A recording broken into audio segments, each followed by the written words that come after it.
Il n'y a pas d'autre Dieu comme les nôtres. Il a les mots de la vie.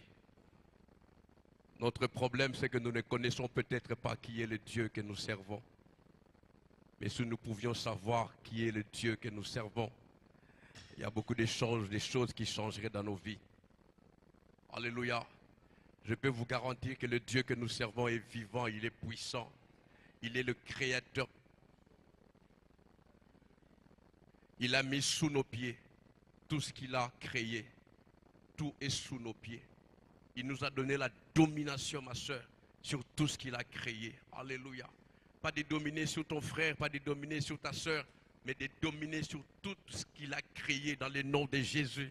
C'est pourquoi je peux avec assurance, selon que Hébreu dit, approche-toi avec assurance du trône de grâce. Je peux venir le couronner juste pour lui dire merci, parce que la vie est avec moi. Vous savez, je voudrais vous le rappeler, c'est pourquoi il dit, je vous laisse la paix, je vous donne ma paix. Quand il dit de la paix, c'est par rapport aux choses que toi, humainement, tu peux régler.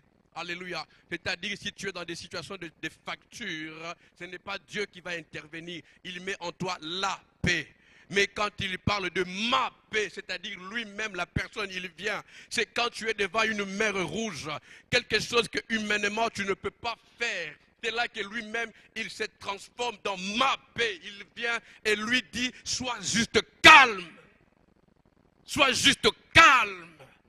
Ne te fraye pas. Alléluia. Dieu, je voudrais le rappeler encore pour ceux qui n'étaient peut-être pas là ou qui ne me l'ont pas, qui ne l'ont pas suivi. Dieu n'agit pas là où il y a les troubles. Et je ne parle pas de quelque chose que j'ai lu, quelque chose que je suis en train de vivre. Dieu n'agit pas là où il y a les troubles. Dieu vient là où il y a la paix, là où il y a le calme. C'est pourquoi quand il vient, la première des choses qu'il dit, que la paix soit avec vous. Quand il est apparu pour la première fois aux disciples, il a commencé par leur dire que la paix soit avec vous. Parce qu'il dit, je suis la paix. Quel que soit le combat dans lequel tu es, quelle que soit l'adversité, quel que soit le niveau du géant Goliath, tu ne peux l'affronter que si tu as la paix du Seigneur.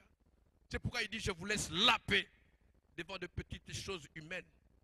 Et je vous donne ma paix. Hein, la paix du monde, il nous la laisse, mais celle, lui, il se donne lui-même. Alléluia. Et c'est là où il dira, en vérité, en vérité. Parce qu'il y a des vérités qui sont humaines, mais il y a des vérités qui sont divines. Alléluia. Tu ne peux pas comprendre comment une telle situation que tu es en train de traverser, il n'y a aucune vérité humaine qui peut régler. Il n'y a qu'une vérité qui peut régler. C'est la deuxième partie là où il dit, en vérité, en vérité. Alléluia. Quelqu'un est d'accord avec moi? Nous avons besoin de la paix. Nous avons besoin de la paix. Si nous voulons aller loin avec Dieu, nous avons besoin de la paix. Si nous voulons écouter Dieu, nous avons besoin de la paix. Si nous voulons marcher avec Dieu, nous avons besoin de la paix. Le Seigneur m'a convaincu. Moi, Dieu ne me parle pas, je vous l'ai dit. Il m'a convaincu, Pépé, là où tu es en train d'aller, pasteur, il m'a dit, là où tu es en train d'aller, c'est là où les tempêtes, les vagues, les pluies, tous les combats viendront en un coup. S'abattre sur toi pour te renverser. Le niveau de prière qui monte dans ta vie, le niveau d'onction que tu cherches, ne t'attend pas à avoir comme adversaire la fourmi. Alléluia. Le niveau d'onction que tu es en train de chercher, le mercredi pendant que d'autres sont à leur maison, toi tu as quitté le travail, d'autres ont eu des transports difficiles, d'autres même de la gare sont venus à pied. Ne t'attends pas à ce que tu aies comme adversaire la fourmi. C'est une vérité que peut-être on ne t'a pas dit, mais j'aimerais te le dire à toi et à moi. Nous avons besoin de la paix. Parce que là où nous allons, c'est là où nous devons apprendre. Comment on dit en français? Ce n'est pas du cadeau. Ton pasteur va me tuer peut-être. Mais je suis sûr que mon pasteur à moi de cette église a dit la vie est un combat. C'est pourquoi maintenant je ne prie presque plus parce que je n'ai pas de mots. Je dis la lutte continua. Mais la victoria est certa. Je me suis mis devant une situation difficile, pasteur. Je n'avais pas de mots. J'ai juste fait comme ça. Ma femme a dit, c'est fini, mon mari est perdu. J'ai dit, non, tu ne comprends pas. C'est dur, il n'y a plus de mots, il n'y a plus d'expression, c'est dur, mais je ne lâcherai pas. Laissez-moi vous dire, le diable veut que tu changes de cantique. Pendant que tu es là, peut-être que tu n'as pas encore assisté à ça, mais il y en a parmi nous qui prient avec nous ici, sont en train de changer de cantiques, parce que le diable est en train de les pousser. Il ne pourra jamais enlever le salut. Alléluia. Merci Seigneur. Merci. Ce n'est pas le démon, la sœur a compris quelque chose. Rakasha koria manda robobo soto koria. Sente keria mama karia baba baba. Oh baba santa koria baba baba. Sois juste à côté d'elle. Ce n'est pas le diable, ce n'est pas le diable. Il y a l'esprit qui parle, qui la convainc de quelque chose. Dans le nom de Jésus, à ta place, au lieu d'être spectateur ou spectatrice, concentre-toi sur toi. C'est le moment où tu dois te concentrer, entrer en profondeur. Tu n'es pas venu pour voir des scènes de théâtre. Nous sommes ici en train d'écrire l'histoire de notre vie. Personne n'écrira l'histoire à ta place. Tu dois écrire l'histoire toi-même. Alléluia. Alléluia. Alléluia. Alléluia. Écris l'histoire de ta vie. Tu as de l'encre, le sang de Jésus. Et tu as comme pinceau la parole. Plonge la parole dans le sang et va écrire. Le tableau est vide. Le Seigneur a tout effacé. La Bible dit dans Colossiens au chapitre 2, verset 14, il a tout effacé. Et le tableau est vide. Et ce que je parle, je suis en train de proclamer. Vous savez, il y a des fois je prêche, mais il y a des fois je proclame des paroles. Pour moi d'abord. Je n'attends pas que le bishop vienne de là où il est et qu'il prie pour moi. J'ai compris, le Seigneur, le même Dieu que nous servons, il nous parle à nous tous. Nous sommes normalement appelés à venir les louer. Nous sommes appelés à nous lever, à l'adorer. Et j'ai fait cette folie, Tata Monique. Je me suis réveillé ce matin en chantant un chant qui n'a, comme m'a expliqué la sœur Sandra, j'ai passé beaucoup de temps avec elle. Un chant, si on me dit de le répéter, je ne le répéterai pas. Et j'ai dansé comme toi dans la chambre. J'ai dansé, j'ai dansé, j'ai dansé. Je ne comprends pas, c'est dur, c'est compliqué. Mais je ne veux pas me focaliser sur ces choses. Ces choses sont dures, elles sont réelles. Et elles veulent t'empêcher de te concentrer sur Dieu. Si l'évangile du diable existe, il y a aussi l'évangile de Dieu. Celle qui dit que je ne mourrai pas, je vivrai. Et je proclamerai les oracles du Seigneur. Oh, je ne sais pas à quoi tu penses. Je voudrais ce soir te parler d'un sujet que quelqu'un m'a aidé à intituler comme étant le menu toxique. Vous me regardez comme un zombie, je vais prêcher. Je suis dans le livre de Matthieu. Je ne suis pas un zombie, vous en faites. Et mon combat n'est pas contre le diable. Le premier ennemi de ma vie, c'est moi. Si aujourd'hui on vous apprend quelque part que le frère Pépé est tombé ou il y a quelque chose, ce n'est pas le diable. J'aurais donné accès au diable pour qu'il m'aide à tomber. Je ne sais pas à qui je parle, mais je sais que tu as passé ta vie à lier le diable. Il est déjà lié. Et il est même fatigué. Alléluia. Tu es enfant de Dieu. Rempli du Saint-Esprit. Oint par l'Esprit de Dieu. Et même tu parles en langue. Le diable ne peut rien contre toi. Si ce n'est pas toi-même qui lui ouvre la porte. Alléluia. Nous sommes dans ce temps où nous devons être des hommes et des femmes de décision. Si tu ne décides pas, tu ne verras pas la gloire de Dieu.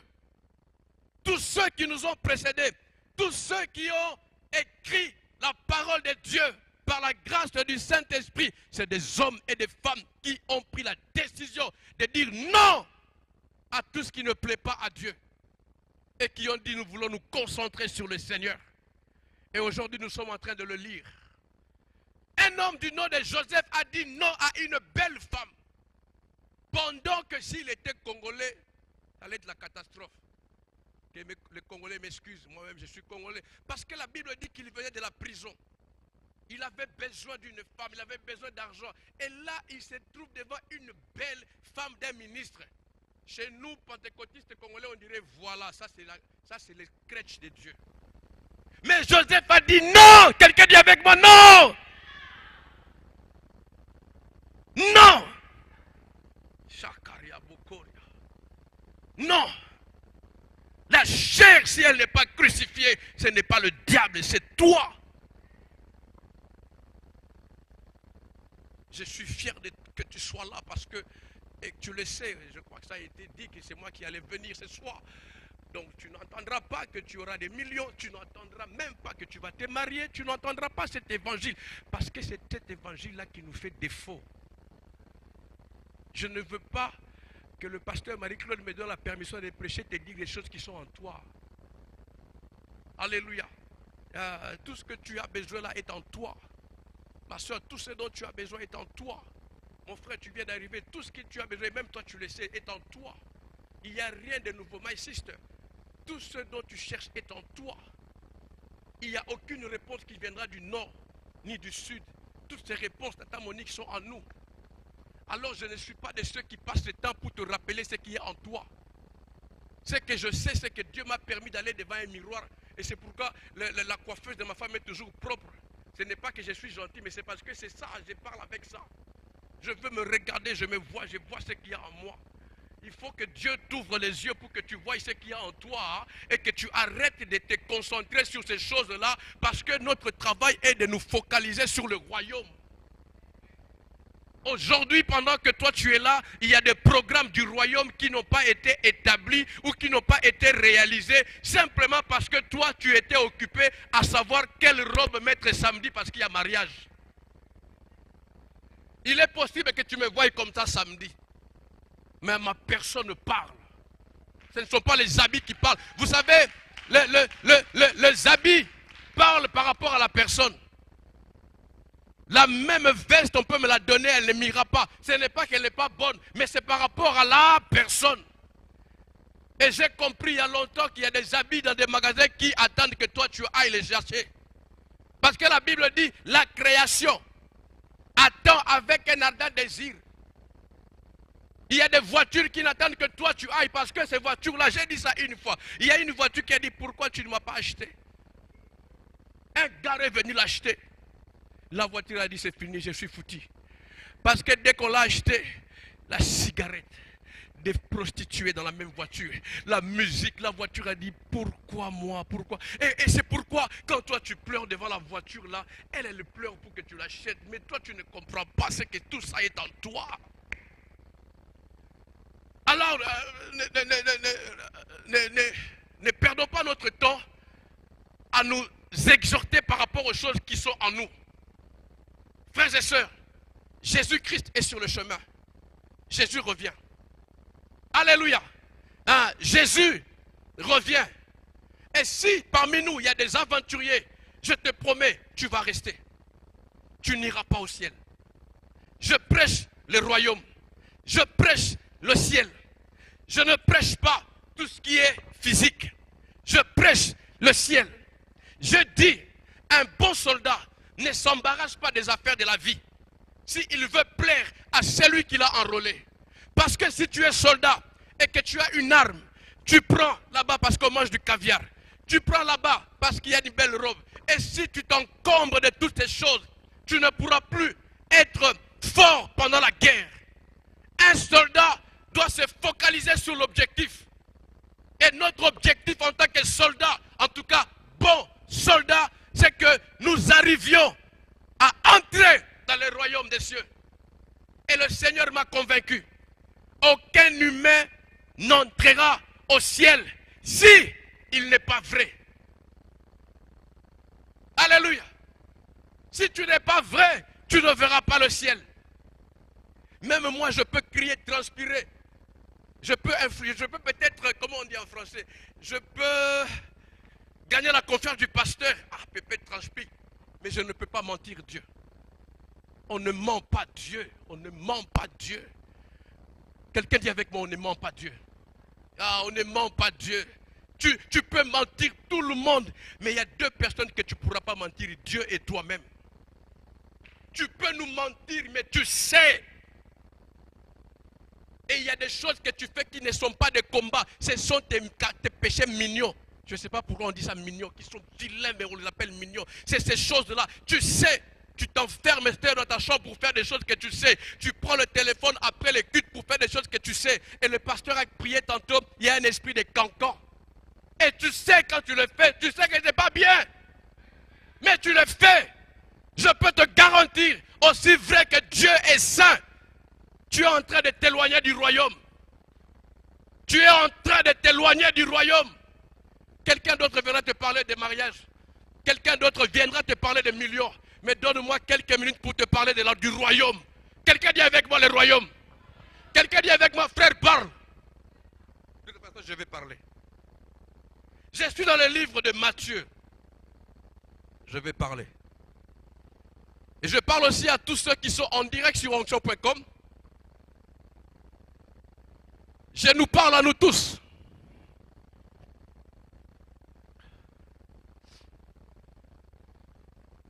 Est-ce qu'il y a quelqu'un qui a une belle voix? Mes yeux là. Quelqu'un a-t-il une belle voix? Il n'y a personne qui a une belle voix. Est-ce qu'il y a quelqu'un qui a une belle voix? Viens, viens.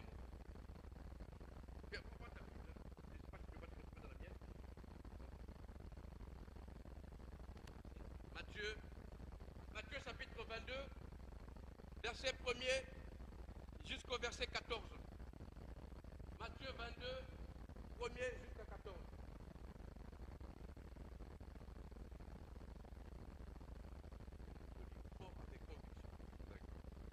La parabole du banquet des noces. Jésus, prenant la parole, leur parla de nouveau en parabole et il dit : Le royaume des cieux est semblable à un roi qui fit des noces pour son fils. Il envoya ses serviteurs appeler ceux qui étaient invités aux noces, mais ils ne voulurent pas venir. Il envoya encore d'autres serviteurs en disant : Dites aux conviés, voici, j'ai préparé mon festin, mes bœufs et mes bêtes grasses sont tués, tout est prêt, venez aux noces. Mais, sans s'inquiéter de l'invitation, ils s'en allèrent, celui-ci à son champ, celui-là à son trafic, et les autres se saisirent des serviteurs, les outragèrent et les tuèrent. Le roi fut irrité, il envoya ses troupes, fit périr ses meurtriers et brûla leur ville. Alors il dit à ses serviteurs : Les noces sont prêtes, mais les conviés n'en étaient pas dignes. Allez donc dans les carrefours et appelez aux noces tous ceux que vous trouverez.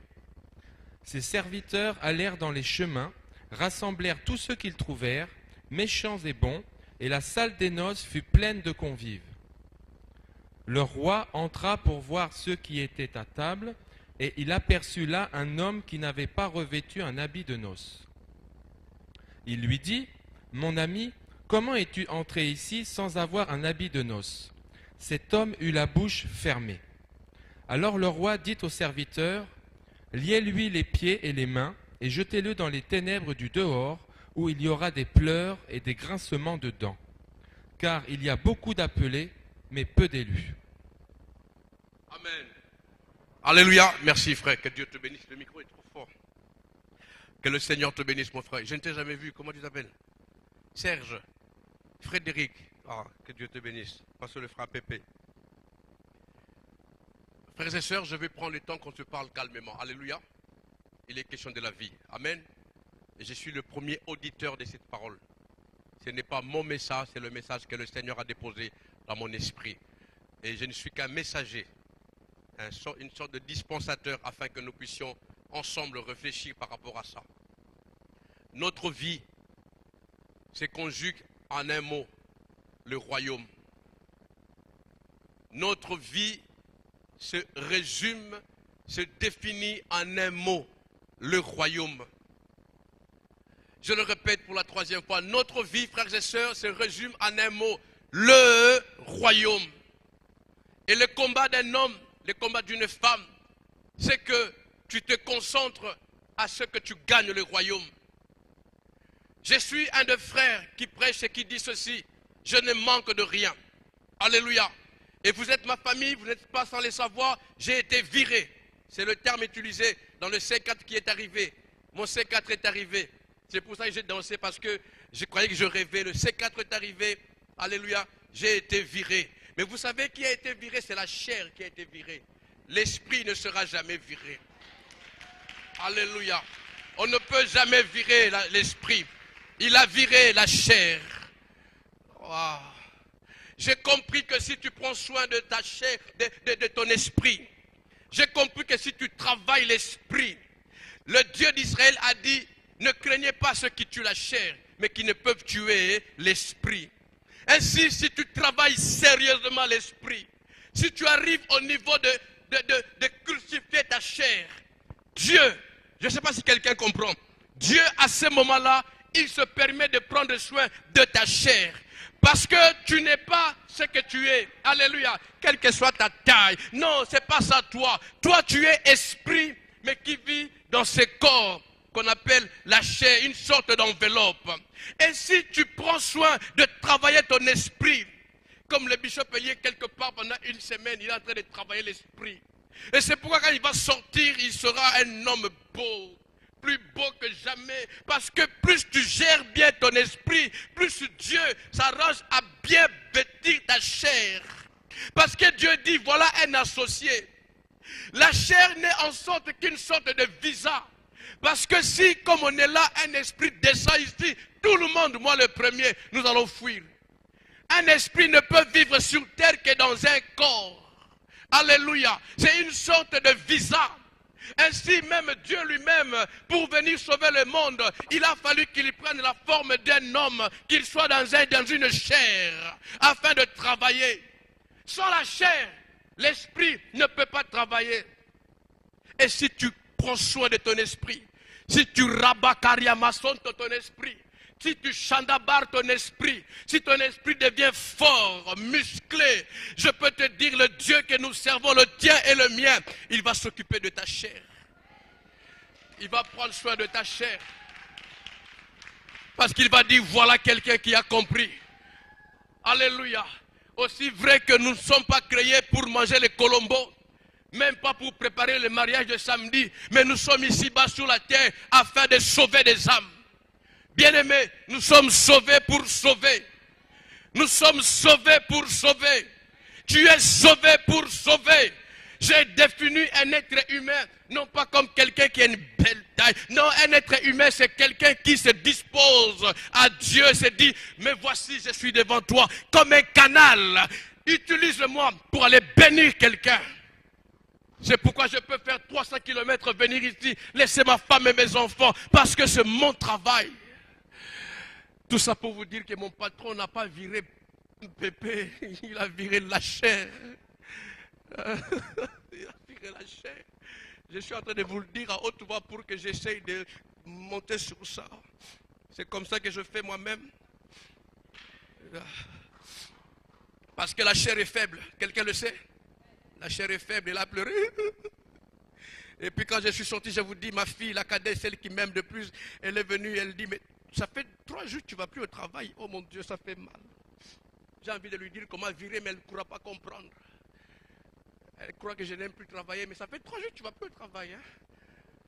J'ai dit, mais cet enfant ici, sa maman, il la prend, il dit, laissez ma sueur transpirer. Il faut que je transpire, il faut vraiment que je transpire. Parce que je vais expliquer au diable que je ne changerai pas de cantique. Et ma sueur est en train de se mélanger avec mes larmes, parce que je suis un soldat. Vous savez, les chrétiens, laissez-moi vous le dire, je l'ai dit à la télévision, le chrétien c'est le seul soldat qui se tue lui-même. Normalement on doit brancher comme ça, mais le chrétien il fait comme ça. Et quand il tue, bah, lui-même il meurt. Mais comment tu es mort? Lui-même il s'est tué. Le chrétien se tue lui-même, sans qu'on l'attaque lui-même. Nous avons une très grande arme, et je te dis la même parole que tu proclames là, si tu ne la respectes pas, elle va te tuer. La parole est une arme à double tranchant. La parole est une épée à double tranchant. Tu viens robobobobo ici, et le samedi tu es en boîte de nuit, tu es en train de te tuer. Et j'ai toujours dit, la vie ce n'est pas... Non, Tu es peut-être en train de te consoler parce que tu respires. La vie, ce n'est pas la respiration. Il y a deux types de personnes, hommes de Dieu. Il y a ceux qui... et ceux qui ont Jésus. La vie, c'est Jésus. La vie, c'est Jésus, bien-aimé dans le Seigneur. Prends soin et fais attention à la vie. Je ne suis pas en train de te faire peur. Mais si tu as peur, c'est que c'est bon. Tu peux mourir maintenant, là, pendant que nous parlons. Il y a eu des prédicateurs qui sont morts à la chair. Tu peux mourir maintenant. Sais-tu où iras-tu si tu meurs maintenant, là, maintenant, partout. Peut-être parce que tu penses que tu es là depuis, ça fait 23 ans, 32 ans, tu penses que tu t'appartiens. Eh, mensonge, tu n'es pas à toi, tu ne t'appartiens pas. Tu appartiens à Dieu. Tu appartiens à Dieu. C'est lui qui a le... Si tu vis, comme j'ai dit au village, si je me réveille, ce n'est ni le réveil, ni le coq. Non, ce n'est pas le coq qui me réveille, c'est Dieu qui me réveille. Tous ceux qui ont fait des dégâts dans la journée, c'est des hommes et des femmes qui se sont réveillés à cause du réveil ou du coq. Je peux te garantir que si tu te réveilles à cause du réveil ou du coq, tu feras des dégâts. Mais laissez-moi vous dire, même quand je dors à 4 heures du matin, pour Chandabaré, et même quand je dors à n'importe quelle heure, je sais qu'à 5h30, il y a une femme de Dieu qui est en antenne en direct. Et je suis là même fatigué, je l'écoute et on prie. Parce que c'est un rendez-vous avec Dieu. Travaille ça et tu me donneras des témoignages. Tu peux dire à Dieu, Seigneur, je veux me réveiller à 5 heures. Vous savez, c'est une sorte d'intimité. Si je dis à ma femme, même quand elle est fâchée, je dis, chérie, je me réveille. Il y a des fois même, je ne lui dis pas, mais elle est au courant du programme, comme les femmes sont très intelligentes. Elle sait que le lundi, je devais me réveiller à 5 heures. Même quand elle est fâchée.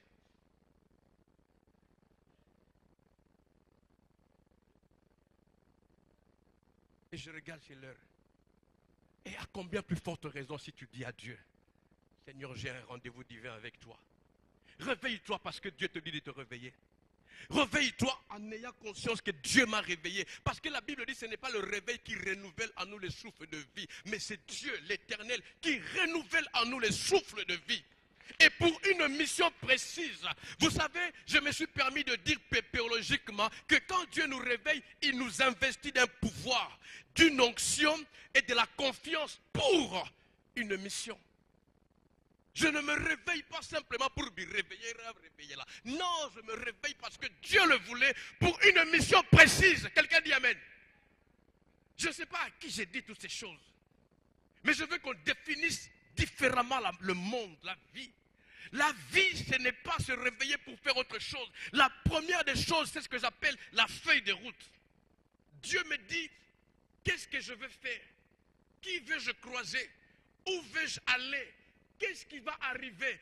Et c'est pourquoi on pourra me prendre comme un robot, comme le Bishop Eli. Je ne sais pas si d'autres l'ont connu ou le connaissent bien. Il me suit. Peut-être, il est difficilement, peut-être le pasteur Marie-Claude va me dire le contraire, mais il est difficilement perturbable. Il est instoppable. On peut lui dire en 10 jours. Vous savez, quand toi tu l'appelles pour lui parler d'un cancan, avant toi, il y avait 150 qui l'ont appelé pour lui parler de 150 cancans. Mais même toi, quand tu l'as appelé là, tu es la 156e personne qui est venue lui rapporter le cancanisme. Mais il est là, il sourit. Il est là fort. Je dis, mais comment il fait? Et c'est là qu'il me dit, mais Pépé, tu ne te souviens pas de la feuille de route? Il n'y a rien qui peut me perturber. Et s'il y a quelque chose qui me perturbe, c'est moi. Peut-être que je n'étais pas, comment on dit, concentré quand Dieu me l'a dit. Dieu ne laissera jamais que tu vives quelque chose que tu n'as pas été averti. Alléluia. C'est même la prophétie. Je respecte les prophètes, mais aucun prophète ne m'a dit quelque chose que je ne connais pas. Tous les prophètes me disent ce que je sais. Un prophète ne peut pas te dire ce que tu ne sais pas. Si un prophète te dit quelque chose que tu ne connais pas, pleure sur toi. C'est que tu as un problème, tu es têtu. Quand Dieu te parle, tu n'entends pas. Mais un homme de Dieu vrai, une femme de Dieu vrai, pas ceux qui prêchent, non, ceux qui vivent la parole. Le prophète viendra te dire ce que Dieu t'a déjà dit. Il viendra juste te confirmer ou te réveiller. Parce que tu étais peut-être fatigué ou découragé. Notre vie, ce soir, nous devons comprendre, frères et sœurs, c'est que nous soyons focus sur le royaume. Le roi a préparé une grande fête, selon Matthieu 22. Et il a bien préparé. Il y avait même le colombo de Maman Gigi. Je ne sais pas si quelqu'un a déjà goûté au colombo de Maman Gigi. Il y avait tout en place. Et le roi a dit, allez me chercher les invités. Et c'est là le but de mon message, de ma présence ici ce soir. Je ne sais pas qu'est-ce qui est écrit dans vos Bibles, mais ma version dit, tel était occupé à autre chose, tel était occupé à autre chose, tel avait d'autres raisons à faire, tel avait d'autres choses. Et ce soir, tu sais le rendez-vous que tu as avec Dieu. Le Seigneur t'a attendu, mais tu es tellement busy. Ah oui, ce soir, beaucoup parmi nous sont tellement remplis de projets dans des agendas. Beaucoup parmi nous sont occupés plus à ce que eux veulent faire qu'à ce que Dieu a dit de faire. Laisse-moi te dire, la réussite, le succès, c'est quand tu es dans ce que Dieu a dit de faire. L'épanouissement d'un homme, la vie d'une personne, c'est quand tu demeures là où Dieu te veut. Même si il y a souffrance selon les hommes, parce que, permettez-moi de définir pépéologiquement la souffrance. La souffrance, nous disons, ce n'est pas manquer l'argent. La souffrance, ce n'est pas manquer des habits. La souffrance, ce n'est pas vivre célibataire. La souffrance, ce n'est pas manquer de voiture. Même si tu n'as pas mangé depuis lundi, ce n'est pas ça la souffrance. Je voudrais nous amener à définir cela selon la parole de Dieu. Et bien évidemment, le bonheur, ce n'est même pas la femme. Le bonheur, ce n'est pas l'argent. Le bonheur, ce n'est pas des voitures. Dieu m'a fait grâce dans ce travail de voyager. J'ai vu des millionnaires, maman. J'ai vu des extra-millionnaires. J'ai vu des hommes, excusez-moi le terme, qui ne sont pas beaux, mais qui ont de belles femmes. Vous voyez les Antillaises habillées là. Il en a 8, 7 et même il commande. Viens, allez, vas-y. Moi, je suis là calme. Et à l'époque, j'étais célibataire. J'ai dit, hé, caca. Des belles femmes que toi, avant même d'aller lui dire un mot que tu l'aimes, tu trembles. Mais ce papa-là, ce type-là, un Mexicain, il en a 7 ou 8. Et il les traite comme des chiennes. Excusez-moi pour cet exemple. Et là, j'ai compris la nuit quand j'allais dormir. C'est pas ça le bonheur. Le bonheur, ce n'est pas de voiture. Parce que ces messieurs-là, avec tout le respect que je lui dois, avant de dormir, il doit d'abord descendre dans son lit, embrasser le crocodile ou le serpent qui est en dessous de son lit. Et il ne vit pas. Et quand il nous avait appelés ce jour-là avec le pasteur, c'était pour compris pour lui parce qu'il n'en pouvait plus. Il voulait se débarrasser. Il ne nous avait pas dit de quoi il s'agissait. Si je savais, je n'allais pas entrer. Alléluia. Moi, je pensais que c'était les esprits qu'on chasse, les petits là-bas, les petits. Non, il y a esprit et esprit. Alors, c'est pas ça le bonheur. Frères et sœurs, le bonheur, c'est Jésus. Et en aimant la souffrance, c'est manquer Jésus. Quelqu'un qui est heureux, c'est quelqu'un qui a Jésus. Quelqu'un qui souffre, c'est quelqu'un qui n'a pas Jésus. Si tu n'as pas Jésus, tu souffres. Mais si tu as Jésus, tu peux manquer l'argent. Tu peux manquer où dormir. Tu peux même dormir dans la voiture. Tu peux même dormir dans la gare. Mais si tu as Jésus, tu as le bonheur. Le bonheur par excellence.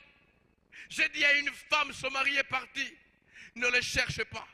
Cherche l'onction. Oh God. Cherche l'onction. Je vous en ai déjà parlé. Cherche l'onction. Elle a mis du mal à comprendre ce que je disais. Et je continue à prier avec elle. Cherche l'onction. Cherche Jésus. Cherche l'onction. Cherche Jésus. Et quand elle a compris, elle a commencé difficilement. Je veux l'onction. Je veux Jésus.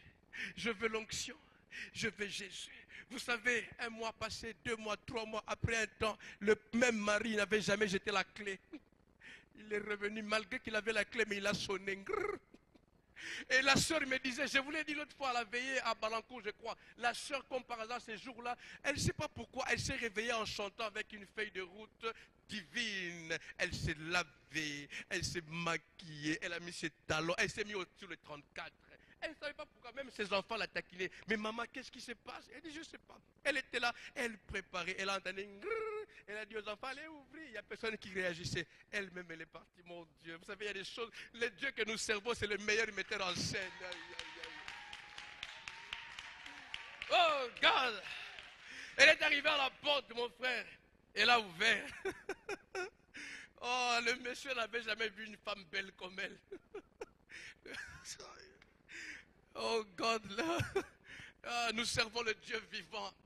Cherche Dieu. L'évangile n'est pas que je te raconte les 14 000 versions. Non, je te dis simplement cherche Dieu.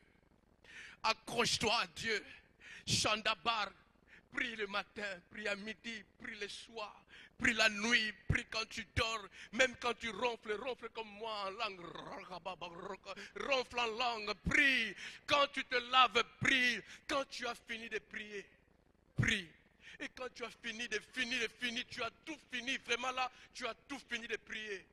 Juste une chose, prie. Et après, vous savez, c'est là où la Bible dit prier sans cesse. Quand je ne comprenais pas, j'étais en train de mettre les gens mal à l'aise, à tout moment, même dans le métro. Non, prier sans cesse, tu as tellement prié. Tu es entré dans la peau de la prière. Toi-même, ta vie est devenue prière. Peut-être que tu ne comprends pas, mais tu as tellement prié et que tu es devenu prière. Qui te voit prière, sans le vouloir, sans être pasteur, sans être bishop, sans être diacre. Mais on commence par t'appeler parce que tu t'es mis dans la peau d'un associé de Dieu. Et comme il y a des gens qui ont des problèmes, Dieu les touche pas. Appelle la sœur Da. Et tu es là quelque part. La même sœur qui t'a jamais appelé, elle t'appelle. Elle te dit, j'ai un problème, est-ce que tu peux prier pour moi? Avant, tu deviens timide. Mais après, tu vas voir, ça commence à prendre. Ça commence à prendre. Au point où un jour, le pasteur Marie-Claude dans la salle dit, est-ce que ma sœur, tu peux te lever et prier? Personne, tu l'as dit à personne, mais tu travailles ça chez toi. C'est ce que j'appelle Chandabare. Tu deviens une prière. Et c'est ça la réussite. Dieu fait confiance à un homme, une femme qui travaille sa vie spirituelle. Quelqu'un dit amen. Ils sont à cause de leurs besoins que je me suis permis d'intituler de raisons toxiques. C'est-à-dire, Dieu t'a appelé. Je ne parle pas du menu interdit. Quelqu'un me comprend. Dieu t'a appelé. Dieu, hein, je ne dis pas François Hollande, mais Dieu t'a appelé. A dit, ma soeur Souzina, viens. Mais toi, c'est-à-dire, écoutez-moi, si Dieu t'appelle, c'est que d'office, vous êtes en contact. Quelqu'un est d'accord avec moi? Si vous n'étiez pas en contact, Dieu ne t'appellerait pas. Alors, si Dieu t'appelle, c'est que quelque part, vous êtes en contact, en intimité. Et il dit, viens. Parce que j'ai fait un festin, viens pour manger. Mais à cause du programme que tu as, c'est un exemple, c'est pas toi. Donc même s'il t'appelle, vas-y directement. Et puis, à cause d'un programme, tu dis à Dieu, je ne sais pas venir parce que j'ai un problème. Vous savez, aujourd'hui, il y a eu un petit problème de train quelque part, n'est-ce pas? Beaucoup, normalement, ce n'est pas un péché, allaient se dire, l'heure est passée, nous rentrons. Et peut-être même, d'autres sont ici, mais d'autres ont peut-être fait ce que je dis. L'heure est passée, c'est long, et le trajet, et nous rentrons. Alléluia. Mais d'autres sont venus. Parce qu'il y a un appel divin. Il y a un rendez-vous divin. Je peux vous garantir, le rendez-vous divin, on ne sort pas tel qu'on est entré. Quand on est dans la salle des noces, on ne sort jamais tel qu'on est entré. On sort différemment. Et c'est de l'ordre spirituel. Comme j'ai dit, je ne parle pas à ta chair, je parle à toi, esprit. Tu ne peux me comprendre que si tu travailles ton esprit pendant que je parle, parce que le Saint-Esprit lui-même est en train d'ajouter des choses que moi, humainement, je ne sais pas te dire. Le Saint-Esprit t'ajoute. Et c'est pourquoi même d'autres, pendant que tu parles, ils ont des notes. Pas ce que moi je dis, mais le Saint-Esprit leur rappelle même une parole de loin pour dire, voilà, continue, mais ça, on ne peut pas sortir tel qu'on est venu quand on est dans la présence de Dieu. Il est impossible. Et c'est là où je dis, ceux qui, après les cultes, disent, ouf, c'était lourd. Ouf, il n'a pas bien prêché. Non, la vraie version, c'est, ah, je n'avais pas d'esprit. Je n'étais pas concentré. C'est la seule version. Avant, j'étais triste. Je disais, ah, elle s'ennuyait à ma prédication. Non, vous savez, quand je suis là, et je vois pendant que je prêche quelqu'un dort, il y a deux choses. Soit le diable est en train de les briser, de les tuer, de les crucifier, ou soit c'est lui qui n'a pas d'esprit. Et un bon prédicateur, pendant qu'il prêche, il prie directement sur les personnes. Parce qu'il faut que l'esprit se réveille. C'est là que la Bible dit, c'est la chair qui est faible. Alléluia. La chair est faible, mais ton esprit est disposé. Mais il y a le diable qui ne veut pas que tu reçoives cette parole. C'est là où il dit, il fait que cette parole tombe sur des cailloux, sur une terre qui ne produit pas. Ce n'est pas que tu as un problème, mais c'est le diable qui veut t'empêcher de recevoir quelque chose de la part du Seigneur. C'est pourquoi quelqu'un dit avec moi, je suis debout. Quelqu'un le dit, je suis debout. Je suis debout. Au nom de Jésus-Christ. Je suis debout. Au nom de Jésus. Alléluia. Nous laissons ce que j'appelle toxique. Pourquoi j'appelle ça toxique? C'est quelque chose qui ne te tue pas encore, mais qui est en train de t'éviter, de t'empêcher à te concentrer là où tu es. Soit dans les yeux, soit dans ton cœur, soit dans ton nez. Ça te met mal à l'aise. Ça pollue l'atmosphère. L'atmosphère, pas d'un païen. Je ne parle pas à un païen. Je parle à un chrétien, une chrétienne. Un enfant de Dieu authentique. Mais qui, à cause des soucis de ce monde, à cause des combats de ce monde, à cause des difficultés de ce monde, s'éloigne. Et j'ai traversé et j'ai connu ça. Avec ces problèmes de travail. Et comme je vous ai dit la fois passée, il y a même deux autres nouvelles qui sont ajoutées très mauvaises. Mais cela a permis que je comprenne, je suis en train d'être taillé par le grand potier. Alléluia. Je suis en train d'être taillé. Oh, laisse-moi sauter. Ne t'étonne pas si demain tu apprends que j'ai quelque chose de grave. Ne t'étonne pas. Ne me prends pas pour un féticheur. Si on t'apprend que demain, je suis devenu X personne, ne t'étonne pas si après 2 jours, on te dit quelque chose de fort m'est arrivé. Parce que comme je dis toujours, je suis cet instrument. Dieu en ce moment, il est en train de régler les cordes. Et ça fait mal. Quand on règle les cordes, ça fait très mal. On tire.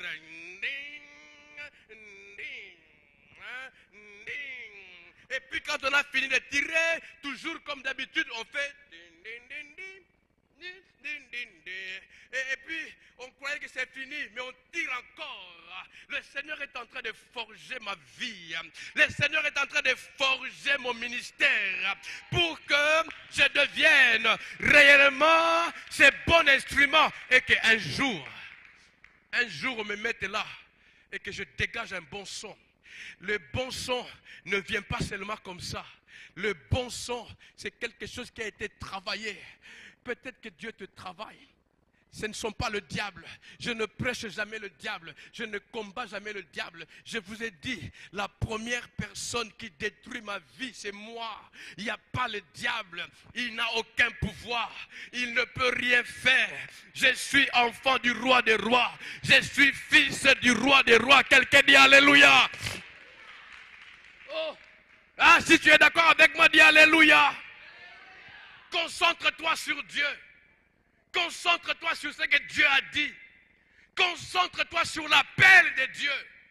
Marche matin, midi et soir par rapport à l'appel de Dieu. Et pour cela, réveille-toi avec Dieu. Et pour se réveiller avec Dieu, dors avec Dieu. Mange avec Dieu. Lave-toi avec Dieu. Sois une folle de Dieu. Dieu mettra la paix en toi. Excusez-moi de vous le dire encore une fois. Tu ne vois pas la main de Dieu parce que tes yeux sont remplis de larmes. C'est pourquoi devant les lions, tu ne vois que les lions. Tu ne vois pas la main de Dieu. Mais laisse-moi te dire, aussi vrai que Dieu est vivant, aussi vrai qu'il est puissant, il y a une main qui vient du ciel pour fermer la gueule des lions. Fermer la gueule des lions. Au nom de Jésus. Pour fermer la gueule des lions. Maman lui dit, j'ai dit ça à ma femme. J'ai dit, les lions, ils ne vont plus crier. Ils vont ronronner. La main de Dieu a fermé leur gueule. Dieu est tellement bon avec nos ennemis. Il aurait pu tuer les lions. Mais si tes ennemis sont encore vivants, c'est parce qu'eux qui t'ont vu descendre, ils vont te voir sortir. Reste calme. Reste calme. Pasteur Marie-Claude, j'ai commencé à faire des cauchemars moi-même que je provoque. Parce que moi, je n'ai jamais de cauchemars. J'ai fait tout même au salon. Ma femme me dit, mais tu dors? J'ai dit, non, je ne dors pas. Vous savez à quoi j'ai pensé? Je vais sincère avec vous. Ma femme me suit sûrement. J'étais en train de rêver que le plus grand directeur, il m'appelle. Et il me dit, tu es devenu le directeur de ce directeur. Je ne sais pas si vous comprenez. Ce sont des pensées humaines. C'est vraiment charnel. Quand j'ai dit ça à ma femme, heureusement, il faut que tu aies quelqu'un de spirituel. J'ai dit ça à ma femme, elle a dit, arrière de moi Satan. Moi-même, j'ai provoqué ces rêves. Je me voyais là. Vous voyez, on a envoyé un mot. On a envoyé même la voiture du grand patron. Hein? Pas le directeur qui m'a viré, mais le grand patron. Oui, j'ai vu, on a envoyé, il est venu avec une grande voiture. Il a dit, Monsieur Pascal, on vous cherche. Alors, dans le rêve, moi-même, j'ai dit, ah, moi? C'est mon rêve, mais je m'étonne. J'ai dit, moi? Il dit, oui. Et puis, on dit, voilà, j'arrive là-bas, le grand patron, il dit, voilà, on a fait erreur. C'est toi maintenant qui deviens le grand directeur. Et j'étais content de ce rêve-là. J'ai dit à ma femme, elle dit, arrière de moi, Satan. Ne cherche pas la mort de tes ennemis. N'envisage même pas que tes ennemis meurent ou souffrent. Non, sinon la table ne sera pas dressée. Le psalmiste dit, il dresse une table en face de mes adversaires. Vous parlez français mieux que moi. C'est-à-dire, s'il n'y a pas d'adversaire, la table ne sera pas dressée. Il faut que les adversaires soient là pour que la table soit dressée. La même fille qui joue avec ton mari, laisse-la. Elle peut danser aujourd'hui, mais elle est en train de faire que construire ta table. Je suis restaurateur de formation. Quand on dit dresser une table par un roi, ce n'est pas un petit jeu. J'ai 17 ans de métier, même si aujourd'hui on a arrêté cela. Pour dresser une table, une vraie, comme vous aimez là. Oh, il faut du boulot. Alors le Seigneur, pendant que toi tu pleures, il est en train de dresser une table. C'est pourquoi ne pleure pas, laisse tes ennemis en vie. Alléluia. Ah, laisse tes ennemis en vie. Tu sais quoi? Envoie des médicaments s'ils sont malades. S'ils sont en Afrique ou aux Antilles, envoie l'argent, qu'ils ne meurent pas. Parce qu'il faut que la table soit dressée. Et pour que la table soit dressée, il faut que les adversaires soient là. Parce qu'il dit, il dresse une table en face. C'est-à-dire, s'ils ne sont pas là, si aujourd'hui tu n'as pas encore de table, c'est que les adversaires ne sont pas là. Attends. Attends. Prends le temps de prendre soin. Inscris-toi sur Facebook, pas pour autre chose, juste pour avoir les nouvelles. Comment vas-tu? Si elle te dit ça ne va pas, envoie l'argent. Qu'elle ne meure pas, qu'il ne meure pas. Ils verront la gloire de Dieu. Ils verront la main de Dieu dans ta vie. Le même qui t'ont vu jeter dans la fosse, le même te verront sortir. Alléluia. Ah. Maya Koria Basanta Rabokoria. Oh, les ennemis, le problème, les difficultés, j'ai toujours compris. C'est le meilleur moyen que Dieu utilise pour que nous ayons l'inspiration divine. Vous savez, tu ne peux voir Jésus que dans la fournaise ardente. Tu ne peux voir la main de Dieu que dans la fosse au lion. Alors ces problèmes-là sont ce moyen utilisé par les très hauts pour nous permettre d'entrer dans la gloire. Alors ne refuse pas l'invitation. Ne te laisse pas perturber ou intimider par les problèmes de la vie. Quel que soit le rendez-vous. Quel que soit le programme que tu peux avoir, quel que soit ce que tu peux avoir de plus important humainement, mais contente-toi de faire la part de Dieu quand le Seigneur t'appelle. Ne te laisse pas intoxiquer par les choses et les programmes de ce monde. Ne te laisse surtout pas intoxiquer par les choses et les programmes de ce monde. Contentons-nous, bien-aimés, de faire ce que Dieu veut que nous fassions. Quelqu'un dit Amen. Faire ce que Dieu veut que nous fassions. Quelqu'un dit Amen. Quelqu'un dit Amen. Alléluia. Nous allons nous lever. Nous voulons faire ce que Dieu veut que nous fassions. Alléluia. La victoire, c'est faire ce que Dieu veut que tu fasses. La réussite est dans ce que Dieu veut que tu fasses. Et je veux prier avec toi. Si tu as besoin de prier, je ne prierai pas pour toi, mais toi et moi, on va prier. Parce que tu verras ce qui va se passer ici devant. C'est par rapport à ta foi. Alléluia. Le frère Pépé n'a pas plus d'onction que toi. Nous servons le même Dieu.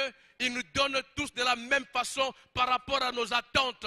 Je ne sais pas à quoi tu t'attends, mais je t'invite ici devant si tu veux. Nous allons prier avec toi et tu verras ce que Dieu va faire dans ta vie par rapport à tes attentes. Oh, merci Seigneur. Merci. Il est vivant, comme a dit la sœur dans la louange. Il est vivant, le Dieu que nous servons. Il est réel et le Dieu que nous servons. Viens ma sœur, approchez. Le tapis est pour vous. C'est vous, c'est avec votre argent qu'on a acheté tout ça. Il est vivant, notre Dieu. Parce que tu peux nous donner ces cantiques. Il est doucement. Il est vivant, oh Jésus. Oh, ça j'aime. Je suis content de votre